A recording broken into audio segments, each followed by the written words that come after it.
Hello students, welcome to Be Ready to Learn with Roma Tiwari. This is part 3 of lesson When the Fish Laughed. Students, part 2 में हम लोगों ने discuss किया, बहुत ही important point सामने आया कि शिवानी ही वो बंदी है जो आमिर की मिस्ट्री को सॉल्व कर सकती है. Because by the dialogue of Shivani that the moon is full, there are 12 months in a year and the sea is full of water, we came to know that Shivani is full of wit. विट बोलते हैं वाक्पटुता को, ठीक है. और जो है शिवानी ने जिस तरह से मेटाफोरिकल लैंग्वेज यूज़ की है वो एक बहुत ही चालाक और बहुत ही स्मार्ट बंदा ही यूज़ कर सकता है, ठीक है. तो अब देखते हैं क्या होता है, ठीक है. सर्वेंट ने बीच में चीज़ें चुरा ली थी, तो उस स्ट्रेंज इंसान ने जिसको उसने चीज़ें भिजवाई थी उसने भी मेटाफोरिकल वे में ही रिप्लाई बैक किया था. और क्या डायलॉग था? The moon is new, there are 10 months and the sea is not full at all. Now see what happens next. The servant leaves, ठीक है. सर्वेंट को वो डांट के भगा देती है कि तुमने चोरी की है खाने की. It is the evening, Aamir is at Bhaskar house, Shivani is serving dinner to Aamir and a father. शाम का टाइम है. अब पता चलता है कि जिस पर्टिकुलर बंदे से शिवानी के पिताजी भास्कर मिले थे वो कोई और नहीं, वो आमिर ही था. शिवानी दोनों को खाना परोस रही है. Aamir tells him about his father's predicament. Aamir जो है उन दोनों को जो है अपने पिता के डिफ़िकल्ट सिचुएशन के बारे में बताता है. प्रेडिकामेंट मतलब होता है difficult situation. And he search for the person who could solve the mystery. और बताता है कि वो ऐसे इंसान को ढूंढ रहा है जो उसकी इस रहस्य को, इस पहेली को सुलझा पाए. He feels that Shivani might be that person and ask for her advice. और आमिर को लगता है कि शिवानी ही वो इंसान है जो उसकी मदद कर सकती है, उसे सही सलाह दे सकती है. शिवानी कहती है it is clear why the fish laughed. ये एकदम तय है कि क्यों, ये क्लियर है कि फिश क्यों हंसी. There must have been a man side a queen palace at that time. Shivani कहती है कि ज़रूर उस समय कोई इंसान, कोई आदमी था क्वीन के महल में, तभी मछली हंसी. Aamir impossible. He would have been caught immediately and put to death for such an offence. Aamir कहता है असंभव. अगर ऐसा होता तो उसे तुरंत पकड़ लिया जाता और उससे सजाए मौत मिलती. Shivani not if he was dressed like a woman. Shivani कहती नहीं, अगर वो एक महिला के भेष में होता तो ये संभव नहीं है,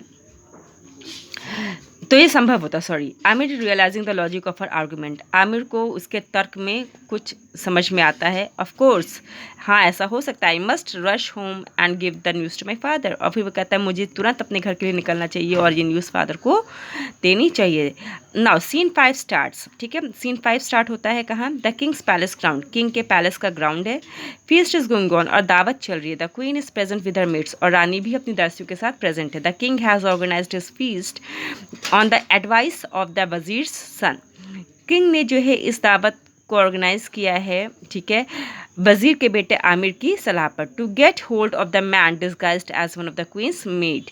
ताकि वो जो है रानी के उस पर्टिकुलर इंसान को, उस पर्टिकुलर आदमी को ढूंढ पाए जो रानी के दासी का भेष बना रखा है. डिस्गाइज मतलब होता है किसी दूसरे को का भेष बना करके रहना. A large deep pit has been freshly dug in the ground. और तो और उस पर्टिकुलर ग्राउंड में एक बहुत ही बड़ा सा गड्ढा भी खोदा गया है. डीप पिट मतलब गहरा गड्ढा. वजीर. Now we have a game for her majesty's maid. वजीर कहता है अब हमारे पास रानी की दासियों के लिए गेम है. His majesty will reward 1000 of mohur to the lady who can jump over this pit. और जो है रानी उस पर्टिकुलर लेडी को, उस पर्टिकुलर दासी को 1000 मोहरें देंगी अगर वो इस पर्टिकुलर गहरे से गड्ढे को फांद लेके जाएगी.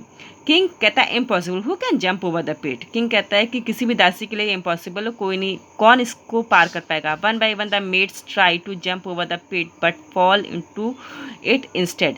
एक एक करके सारी दासियां उस पर्टिकुलर गड्ढे को पार करने की कोशिश की, लेकिन क्या हुआ, बजाय पार करने के वो उसी में गिर जा रही थी. Finally one maid does manage to fly right across the other side of the pit. लेकिन अचानक से क्या होता है, अंततः एक मेड जो है मैनेज करती है और वो उड़ते हुए आती है, इतनी तेज से छलांग मारती है कि पिट के दूसरी तरफ चली जाती है. एक्चुअली वो पिट इतना गहरा खोदा गया था कि किसी भी महिला के लिए ये पॉसिबल ना होता कि वो उसे पार कर पाए, ताकि पता चल पाए कि हाँ, और जो भी उसको पार कर पाता है वो एक आदमी ही होता. One by one the maid, okay sorry, वजीर guards get hold of that person and remove the veil, this that is a man. वजीर कहता है गार्ड्स को कि जाओ उस पर्टिकुलर इंसान को पकड़ो और उसका जो घूंघट है, वेल मतलब होता है घूंघट, या जिसने चुनरी ओढ़ रखी है उसको हटाओ, वो एक मर्द है. The person tries to escape but is captured by two guards. वो पर्टिकुलर इंसान भागने की कोशिश कर रहा था लेकिन वो गार्ड के द्वारा पकड़ा गया. When the veil is removed the person is revealed to be a man. Reveal मतलब होता है प्रेजेंट हो जाना, कोई चीज़ उजागर हो जाना. तो जब उसका पर्दा हटता है, उसका घूंघट टूटता है या चुनरी हटाई जाती है तो वो एक आदमी निकलता है. King, this my dear is the reason why the fish laughed. A male was already in your palace. तो राजा खुद कह देता है कि प्रिय, यही वो रीज़न है जिस वजह से वो मछली हंसी थी, क्योंकि तुम्हारे उस समय ऑलरेडी कोई पैलेस में, तुम्हारे महल में एक आदमी था और तुम जो है एक मेल फिश को लेने से इनकार कर रही थी, इसलिए सारी मछलियाँ तुम पर हंस पड़ी. It is the wisdom of the vizier and his son that has helped us catch the culprit. और ये जो है वजीर और उसके बेटे की विस्डम है जिसकी वजह से हम दोषी को पकड़ पाए हैं. क्वीन कहती है, oh that is so terrible. The vizier and his son have prevented the crime this man intended to do in disguise. तो क्वीन कहती है कि वजीर और उसके बेटे आमिर ने हम सबको एक बहुत बड़े क्राइम होने से बचा लिया है, क्योंकि ये जो इंसान आया था दासी के भेष में, पता नहीं किस इंटेंशन से, किस मंशा से, किस उद्देश्य से मेरे महल में आके रह रहा था. Your majesty such wisdom must be rewarded. और वो रानी कहती है कि राजा से कि ऐसी विजडम को रिवॉर्ड करना चाहिए, ज़रूर बड़ा उपहार मिलना चाहिए. The vizier and his sun were Indeed rewarded. और उन दोनों को रिवॉर्ड भी मिला. क्या रिवॉर्ड मिला? With lands, gold and jewels. उन्हें भूमि मिली, सोना मिला और गहने मिले. The wazir retired to the palace built near a lake. और वजीर रिटायर होने के बाद झील के किनारे उसको एक महल मिला, वो वहाँ रहने लगा. Where he lived happily with his son and his wife Shivani. अब हमें क्या पता चला कि आमिर की शादी किससे हो जाती है? शिवानी के साथ हो जाती है. और वहाँ पर वजीर जो है अपने बेटे और उसकी बीवी शिवानी के साथ अच्छे से सारा जीवन खुशी खुशी बिताता है. Students, what we come to know from this particular chapter कि हमें हमेशा अब समझदारी से काम लेना चाहिए, और अगर हम हल्का सा भी जो है ध्यान दे सिचुएशन पे, तो हमें पता चल सकता है कि हाँ exactly what is the reason behind any kind of situation. Okay, so students, ये एक कश्मीरी लोक कथा है. I hope you all have enjoyed it. So keep studying, keep following my channel. God bless you all. Keep loving literature. Thank you.